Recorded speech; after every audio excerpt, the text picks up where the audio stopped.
इस कोर्स को आप तक पहुंचाने में हमारी मदद की है वेब होस्ट मोस्ट ने, जो कि एक सिक्योर, रिलायबल और अफोर्डेबल वेब होस्टिंग है और इसका localised version web host most dot P K पर अवेलेबल है। और डब्ल्यू पी अकेडमी का कूपन कोड यूज़ करने पर आपको 15% मज़ीद डिस्काउंट चेकआउट के पेज के ऊपर मिलता है। और अगर आप इस वेब होस्टिंग को हमारे एफिलिएट लिंक से परचेज करते हैं तो आपको 6 मंथ की एक्सेस मिलेगी हमारी प्रीमियम सपोर्ट कम्युनिटी पर, जहां पर आप इस कोर्स से रिलेटेड मुफ्त सपोर्ट हासिल कर सकेंगे। इसके अलावा मज़ीद एफिलिएट लिंक्स हमारी wpacademy.pk की वेबसाइट पर प्रो के पेज पर आपको देखने को मिलेंगे, जिनमें डिफरेंट एफिलिएट लिंक से परचेज करने के ऊपर आपको डिफरेंट लेवल्स पर कम्युनिटी एक्सेस मिलेगी। तो वेब होस्ट मोस्ट का एक बार फिर से शुक्रिया और इस लेसन को अब हम स्टार्ट करते हैं। ओके जी, वेलकम बैक। तो अभी तक जो हमने काम किया है इसे हम प्रोसीजरल प्रोग्रामिंग या फंक्शनल प्रोग्रामिंग भी कहते हैं, कि सीधी सीधी फाइल्स में सीधे सीधे फंक्शंस रख कर हम ये काम करते जा रहे हैं। लेकिन एक आपके एफिशिएंट प्लगइन में जो स्ट्रक्चर है वो आपका ऑब्जेक्ट ओरिएंटेड होना चाहिए। ऐसा नहीं है कि ये फंक्शनल प्रोग्रामिंग कोई बुरी चीज़ है, लेकिन ये स्मॉल जो प्लगइन्स हैं छोटे मोटे टास्क परफॉर्म करने के लिए भी ऑब्जेक्ट ओरिएंटेड की तरफ जाना से बेहतर है कि आप सिंपल अपने फंक्शंस लिखकर, लेट सपोज आपका प्लगइन है उसमें आपने 2-3 फंक्शनैलिटी सिर्फ लिखनी है, तो उसके लिए आपको पूरा ऑब्जेक्ट ओरिएंटेड प्रोग्रामिंग का स्ट्रक्चर बनाने की कोई ज़रूरत नहीं है। आप फंक्शनल के साथ रह सकते हैं, फंक्शनल के साथ बड़े काम भी कर सकते हैं, लेकिन वो जब time with the passage of time और जैसे जैसे आपका कोड बेस बढ़ता जाता है तो फिर उसको मैनेज करना बाद में मुश्किल हो जाता है, और बाज़ औक़ात वो परफॉर्मेंस में डिक्लाइन का बायस भी बन जाता है अगर उसको प्रॉपर रिपीटेड कोड उसमें बेसिकली ज़्यादा आना शुरू हो जाता है। तो अब हम अपना कोड काफ़ी सारा लिख चुके हैं, तो अब हम इसको इस पॉइंट से एक एक ऑब्जेक्ट ओरिएंटेड कोड बेस में कन्वर्ट करेंगे, ताकि हम जब बाद में मज़ीद मेथड्स मज़ीद फंक्शनैलिटीज़ इस प्लगइन में ऐड करते जाएंगे तो उनको मैनेज करना आसान हो जाए हमारे पास। जैसे कि ये सारा प्लेन प्लगइन फाइल से ये चीज़ें क्लीन अप करके और क्लासेस के ज़रिए हम बेसिकली सारा काम करें। उसमें एक तो सबसे पहले हमने जब शुरुआत की थी तो एडमिन का एक फ़ोल्डर बनाकर उसमें सी एस एस इमेजेस और जे एस, और पब्लिक का फ़ोल्डर बनाकर सी एस एस इमेजेस और जे एस, ये दो सेपरेट डायरेक्टरीज बनाकर उसके अंदर सेपरेट डायरेक्टरीज बना ली हैं, जो कि मेरे ख्याल से इसको भी हमें मज़ीद मिनिमाइज़ करना चाहिए। मिनिमाइज़ करने के लिए ये एडमिन का फ़ोल्डर मैं डिलीट करूँगा और सिंपली ये जो हमारे पास पब्लिक का फ़ोल्डर था इसको मैं रीनेम कर लूँगा एसेट्स के अंदर। और एसेट्स में फिर सी एस एस इमेजेस और जे एस, इनमें हम फिर डिसाइड कर लेंगे पब्लिक जे एस और एडमिन साइट की इनको सिर्फ फाइल नेम्स उस तरह से रखेंगे, फिर उनको इंक्लूड करवा लेंगे ताकि हमारे पास डायरेक्टरीज भी कम हो, नंबर ऑफ़ फाइल्स भी कम हो। उसके बाद हमारे पास आईएनसी का फ़ोल्डर है और इसके अलावा पब्लिक की एक डायरेक्टरी हम बनाएंगे, बाद में अगर ज़रूरत पड़ेगी टेम्पलेट्स की डायरेक्टरी में भी बना लें, जब अगर जैसे जैसे with the passage of the time जब हमारी फंक्शनैलिटी बढ़ती जाएगी तो हम इसको इम्प्रूव करते जाएंगे अपनी कोड बेस को। तो सबसे पहले तो जेएस में हमारे पास जेएस की फ़ाइल है, एक सीएसएस फाइल है और सो ऑन। इसमें अभी हमारी कोई ज़रूरत नहीं है चीज़ों की, लेकिन अभी नेक्स्ट लेक्चर्स में अब हमें ज़रूरत पड़ेगी सीएसएस फाइल्स की भी और जावास्क्रिप्ट फाइल्स की भी। तो सबसे पहले तो आईएनसी के फ़ोल्डर के अंदर मैं यहाँ पर एक नई फ़ाइल बना लेता हूँ, इसको मैं कह लेता हूँ प्लगइन डॉट पीएचपी, और इसमें मैं एक क्लास बनाता हूँ एमएसआर प्लगइन की। ओके, और इस क्लास को हम इनिशियलाइज भी कर लेते हैं। ओके, अब ऑब्वियसली यहाँ पर ऑब्जेक्ट ओरिएंटेड प्रोग्रामिंग तो नहीं पढ़ा सकता मैं आपको, हम यहाँ पर सिर्फ इस्तेमाल कर रहे हैं इसे। उसमें सबसे पहले हमारे पास एक कंस्ट्रक्ट का मेथड होता है।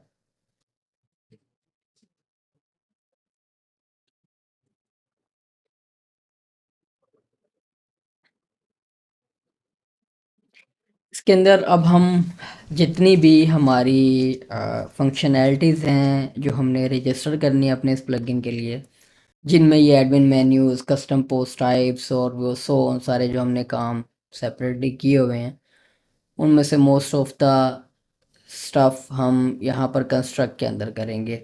जैसे कि जो डिपेंडेंसीज चाहिए या जो भी हमने हुक्स वर्डप्रेस की इस्तेमाल करनी है और जिन हुक्स के ऊपर हमने कोई फंक्शनैलिटी परफॉर्म करनी थी, अब उनको सेपरेट फाइल्स में रखने की बजाय हम इस एक ही क्लास के अंदर रखते जाएंगे। जो लेंथी फंक्शनैलिटी होगी उनको हम सेपरेट फाइल्स में ही रख लेंगे, लेकिन जैसे स्क्रिप्ट्स इंक्लूड करनी है, एडमिन मेन्यू रजिस्टर करना है, सो ऑन, वो सारी हम अब कंस्ट्रक्ट के अंदर ही रखते जाएंगे। और उसके लिए सबसे पहले एडमिन मेन्यू जो हमने यहाँ पर बनाया हुआ है, इसमें क्या हो रहा है कि हमारे एडमिन मेन्यूज़ रजिस्टर हो रहे हैं। तो यहाँ से अब ये देखिए कि ऐड एक्शन जो आपने यहाँ पर परफॉर्म करना था, इसको अब आप ले जाएंगे कंस्ट्रक्ट के अंदर।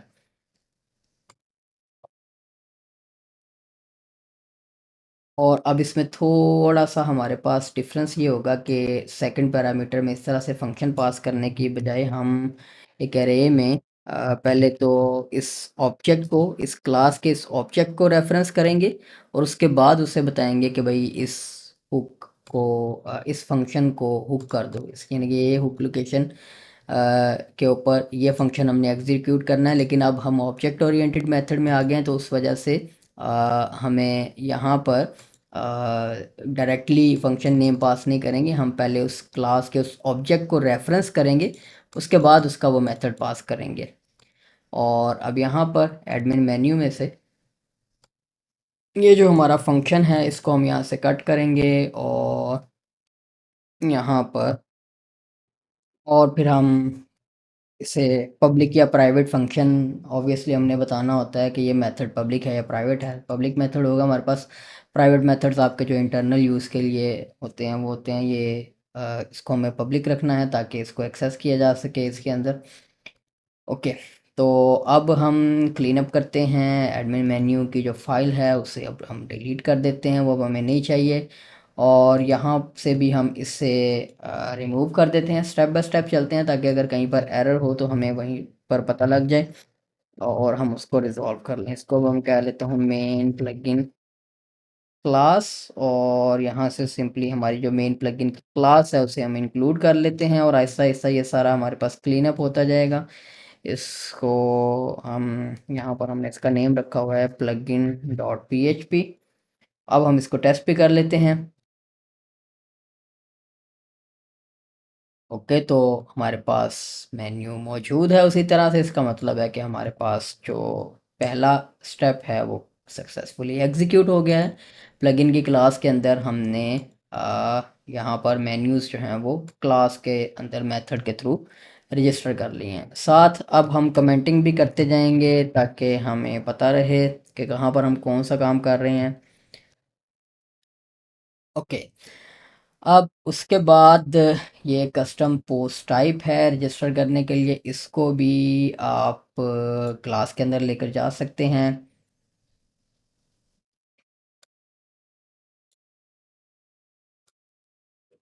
इसी तरह से अब हम ये जो फंक्शन पास करना है इसको अब हम एरे की सूरत में इसी तरह से पास करेंगे, इस ऑब्जेक्ट के साथ, इस क्लास के साथ रेफरेंस करके। ओके, और अब यहाँ से हम ये जो हमारी पोस्ट टाइप्स हैं रजिस्टर करने के लिए, इस फंक्शन को यहाँ से कट कर लेते हैं और यहाँ पर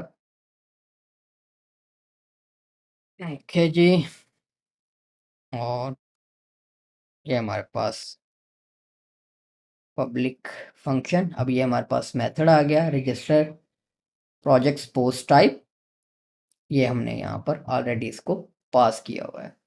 और अब हम यहाँ से ये cpt.php की फाइल को भी डिलीट कर देंगे और यहाँ पर आ, ये इसको भी हमने रिमूव कर दिया।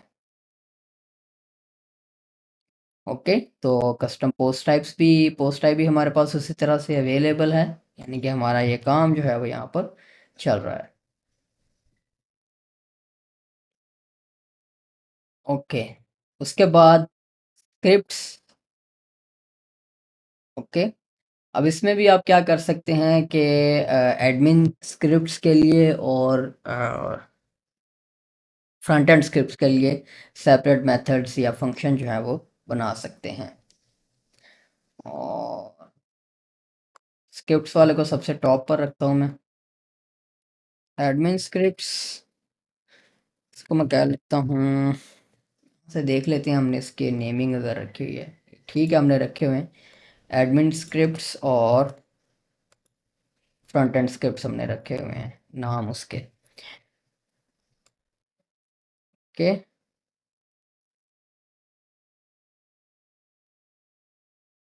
एडमिन एडमिन स्क्रिप्ट्स हो गए और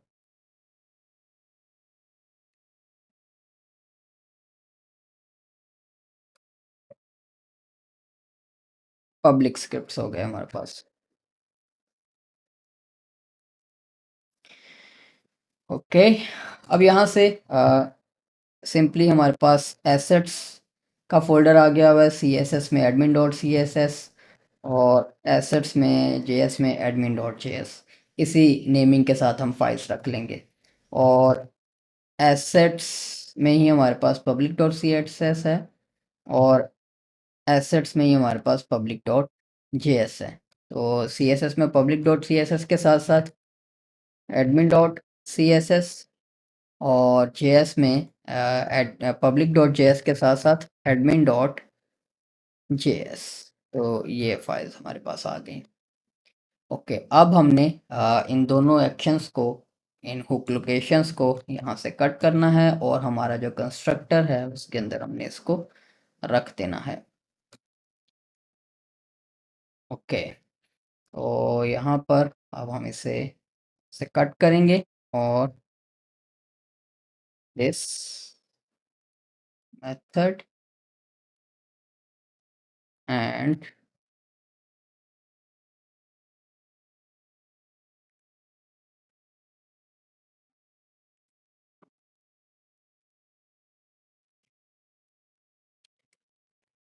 दिस मेथड। ओके, और ठीक है, अब नाउ इट शुड वर्क। और यहाँ से स्क्रिप्ट्स की फाइल अब हम डिलीट कर देते हैं और मेन प्लगइन फाइल में से भी अब हम यहाँ से स्क्रिप्ट्स की फाइल को रिमूव कर देते हैं। कंसोल में देख लेते हैं, कोई एरर नहीं है, मतलब हमारी जो स्क्रिप्ट्स और वो फाइल्स हैं वो सक्सेसफुली ऐड हो रही हैं। इसको चेक करने के लिए हम इसको ये करके भी देख लेते हैं, बैकग्राउंड ब्लू।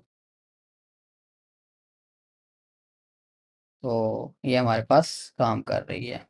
ओके, और काफ़ी सारा क्लीन अप हम कर चुके हैं। उसके बाद हम देख लेते हैं नेक्स्ट हमारे पास क्या है, hooks action and filters. Okay, ये तो सिर्फ आपको एग्जांपल के तौर पर सिर्फ हुक्स को पढ़ने के लिए हमने बनाई थी, तो इस फाइल को अब हम वैसे डिलीट कर देते हैं। एक्सरसाइज फाइल्स में इस लेक्चर की जो एक्सरसाइज फाइल्स होंगी उसमें ऑब्वियसली ये अवेलेबल होगी, वो आप वहाँ से उसको इस्तेमाल कर लीजिएगा अगर करना हो। इसकी अब हमें यहाँ पर ज़रूरत नहीं है। अब हमें टेक्सोनोमी और मेटाबॉक्सेस। टेक्सोनोमी, ये हमारे पास टेक्सोनोमी है, ये हमारे पास दो टेक्सोनोमीज हैं जो हम रजिस्टर कर रहे हैं। एक काम आप ये भी कर सकते हैं कि जैसे ये इसमें लेंथी दो टेक्सोनोमीज रजिस्टर हो रही हैं, आप क्लास के अंदर इस सारे कोड को नहीं रखना चाहते, आप इसको एज ए फाइल ही इंक्लूड करवाना चाहते हैं, कि ये फाइल सेपरेट ही रहे और इस फंक्शनैलिटी को आप इंक्लूड करवाना चाह रहे हैं मेन प्लगइन फाइल की बजाय आप क्लास में इंक्लूड करवाना चाह रहे हैं। तो यहाँ पर आप एक काम कर सकते हैं कि आप डिपेंडेंसीज का एक मेथड बना सकते हैं। इसको आप प्राइवेट रख सकते हैं, प्राइवेट, इसको मैं कह लेता हूँ लोड डिपेंडेंसीज। अब इसके अंदर आपने जो फाइल जैसे यहाँ पर रिक्वायर की हुई हैं, आप इनको कट कर लें यहाँ से और यहाँ पर पास कर दें। ओके। और अब आपने इनको जब लोड करना है कंस्ट्रक्ट के मेथड के अंदर, तो आप सिंपली इसे रेफरेंस कर सकते हैं कि दिस लोड, बेसिकली इसको कॉपी कर लेते हैं यहाँ से, कोई स्पेल मिस्टेक ही ना कर लें हम। अब क्या होगा कि आपकी ये जो फाइल्स हैं, डिपेंडेंसीज हैं, जिनको हमने फाइल्स की सूरत में सेपरेटली रखा हुआ है, तो ये आपके पास जो है वो यहाँ पर इंक्लूड हो जाएंगी इसके अंदर। तो अब आपको मेन प्लगइन फाइल जो है वो आपकी क्लीन हो जाएगी यहाँ से, इसको इसमें करने की ज़रूरत नहीं है आपको। ओके। अब दोबारा से टेस्ट कर लेते हैं कि गड़बड़ ना हो। गड़बड़ तो हो गई है, कोई ब्रैकेट वगैरह में वो बता रहा है कि कोई हमने कोई एक्स्ट्रा रख दी है। कहाँ पर है unexpected variable in plugin dot line 15, sorry, private के आगे फंक्शन तो हमने लिखा ही नहीं, डायरेक्टली उसे बता दिया। ओके। तो अब प्रोजेक्ट्स में अगर आप देखेंगे तो ये देखिए आपकी जो इंडस्ट्रीज़ और ये टेक्नोलॉजीज़, ये हमारे पास ये देखें कि वो लोड हो रही हैं टेक्सोनोमीज़, और मेटा बॉक्सेस भी लोड हो रहे होंगे आई बिलीव। ऐड प्रोजेक्ट करते हैं हम, तो इसमें देखें हमारे पास ये वो मेटा बॉक्सेस भी आ रहे हैं, तो इसका मतलब ये है कि सक्सेसफुली हमने ये जो टेक्सोनमी और मेटा बॉक्सेस, ये इनको मैं अब यहाँ से रिमूव कर देता हूँ। ये भी आप लोगों को एडमिन सेटिंग पेजेस जो हैं वो रजिस्टर करने के लिए, बनाने के लिए मैजिक डब्ल्यूपी टूल्स का सहारा लेना सिखाया था या इस्तेमाल सिखाया था, उसकी उन फाइल्स की भी अब हमें यहाँ पर ज़रूरत नहीं है। अब ये डीबी से रिलेटेड जो फंक्शनैलिटीज़ हैं, इनको भी आपने अगर शामिल करना है क्लास के थ्रू, तो अब आप उसको भी कर सकते हैं। या तो आप इनको मेथड्स को, अगर आप इनको मेथड्स में कन्वर्ट करते हैं, तो फिर ये जो मेन प्लगइन फाइल में जैसे आपने इसको सिंपली एज ए फंक्शन पास किया हुआ है, ये काम नहीं होगा। आपको क्या करना होगा कि इसका मेथड के साथ इसकी क्लास, नया ऑब्जेक्ट बनाकर उसका, उसके क्लास के साथ उसे रेफरेंस करके आपको करना होगा। तो मैं यहाँ से इनको रिमूव करता हूँ, और हम इसको ऐसे ही रहने देते हैं। सिर्फ ये जो डीबी की फ़ाइल है, इसे हम जो प्लगइन की क्लास है हमारी डिपेंडेंसीज में ले जाते हैं, और फाइल को हम उसी तरह से रखते हैं। ओके। अब यहाँ पर हमारे पास क्या रह गया है, ये एडमिन पेज और एडमिन सेटिंग्स। ठीक है। एडमिन पेज, ये भी हमारे पास लेंथी कोड है, ये भी हमारे पास लेंथी कोड है, और इसको नहीं चाहेंगे कि हम एक ही जो मेन प्लगइन क्लास है उसके अंदर ही रखते जाएं। हाँ, इसको आपने ऑब्जेक्ट ओरिएंटेड फॉर्म में कन्वर्ट करना है इस कोड बेस को, तो आप ऑब्वियसली इसकी एक सेपरेट क्लास बना सकते हैं, उसको भी आप इंक्लूड करवा लेंगे। जैसे मेन प्लगइन की हमने क्लास बना ली है, इसके अलावा आप मज़ीद क्लासेस बना सकते हैं। अपने कोड को मज़ीद आपने जो है वो डिवाइड करना है डिफरेंट क्लासेस के अंदर, तो आप डिफरेंट क्लासेस के अंदर डिवाइड करके उनको फंक्शनैलिटीज़ को सेपरेट कर सकते हैं। लेकिन मेरे ख्याल से एडमिन सेटिंग्स और एडमिन पेज, इनको भी हम सिंपली इस तरह से इंक्लूड कर लेते हैं, रिक्वायर कर लेते हैं जैसे हमें चाहिए। यहाँ से इसको कट कर लेते हैं, और यहाँ पर इनको ऐड कर लेते हैं। ओके। अब यहाँ से शॉर्ट कोड है, इसको हमने सिंपली सिर्फ चेक किया था। यहाँ से शॉर्ट कोड्स, ये भी आप देखें कि ये सारे आपके जो शॉर्ट कोड्स हैं, इनको हमने सेपरेट फाइल में रखा हुआ है। इसको भी हम यहाँ से रिमूव कर देते हैं। हाँ, इसका चेक वगैरह लगाना हो तो आप यहाँ पर लगा सकते हैं। आपने एडमिन साइट से जैसे हमने उसकी वैल्यू सेव करवा के, चेक करवा के इंक्लूड की है, तो आप यहाँ पर भी काम कर सकते हैं। वैल्यू को यहाँ पर एक जो है वो प्रॉपर्टी में फैच करें, और उसको फिर आप, ये हम करेंगे, इसको अपने परेशान नहीं होना। इसको प्लगइन को हम एक्सटेंड कर रहे हैं, तो इसमें ये सारे काम वो भी करेंगे एडमिन साइड वाले। अच्छा जी, अब ये देखिए हमारी जो मेन प्लगइन फाइल है वो कदरे क्लीन हो गई है। सिर्फ इसको टेस्ट करना बाकी है कि ये इसकी फंक्शनैलिटी को हम टेस्ट कर लें कि ये चल भी रही है कि नहीं। ये एच पी माई एडमिन ओपन कर लेता हूँ और काम यहाँ पर करते हैं। जो डेटाबेस वर्जन है वो मैं 1.0.0 कर देता हूँ अभी फ़िलहाल के लिए।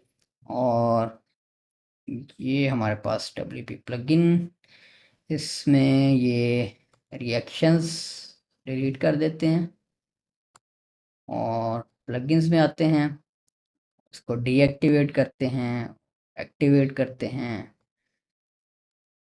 तो हमारे पास टेबल जो है वो सक्सेसफुली क्रिएट हो रहा है। और ये पोस्ट वोट्स का है। आ,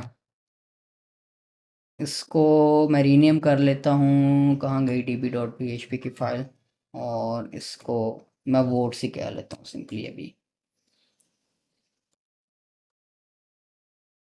ओके। और अब मैं जो डीबी वर्जन है वो चेंज करता हूँ। लेट्स सपोज, सॉरी, हमें यहाँ से भी इसकी ऑप्शन को डिलीट करना होगा या चेंज करना होगा। ढूंढने में टाइम लग जाएगा, इसको हम सीधा सीधा 1.0.3 कर देते हैं क्योंकि वो डेटाबेस में हमारे पास जो वर्जन है वो डिफरेंट है। रीलोड किया और डब्ल्यू पी प्लगइन के डेटाबेस में अब हमारे पास वोट्स का और ये वोट्स का भी हमारे पास एक डेटाबेस टेबल जो है हमारे पास बन गया और रिएक्शंस। और अब इस तरह से हमने ये जो हमारा एक फंक्शनल या प्रोसीजरल प्रोग्रामिंग के ज़रिए सारा काम हमने किया हुआ था उसको थोड़ा सा हमने ऑब्जेक्ट ओरिएंटेड की तरफ ले गए हैं, जिसमें अब हमने अपनी एक क्लास बना ली है, उसमें डिफरेंट मेथड्स के अंदर ये डिफरेंट फंक्शनैलिटीज़ परफॉर्म कर ली हैं और फ्यूचर फंक्शनैलिटीज़ भी जो हमने ऐड करनी होगी उनको हम क्लासेस के ज़रिए मेथड्स के ज़रिए ही अचीव करने की कोशिश करेंगे, ताकि हमारा जो प्लगइन स्ट्रक्चर है वो ऊप बेस्ड हो और उसमें उसको हम मॉड्यूलर रख सकें ताकि बाद में उसमें किसी भी किस्म की फंक्शनैलिटी इन्हेंसमेंट जो है वो हमारे लिए आसान हो। तो इस लेक्चर को मैं यहाँ पर ख़त्म करता हूँ और नेक्स्ट लेक्चर में हम अपना अगला टॉपिक जो है वो उसे कवर करते हैं।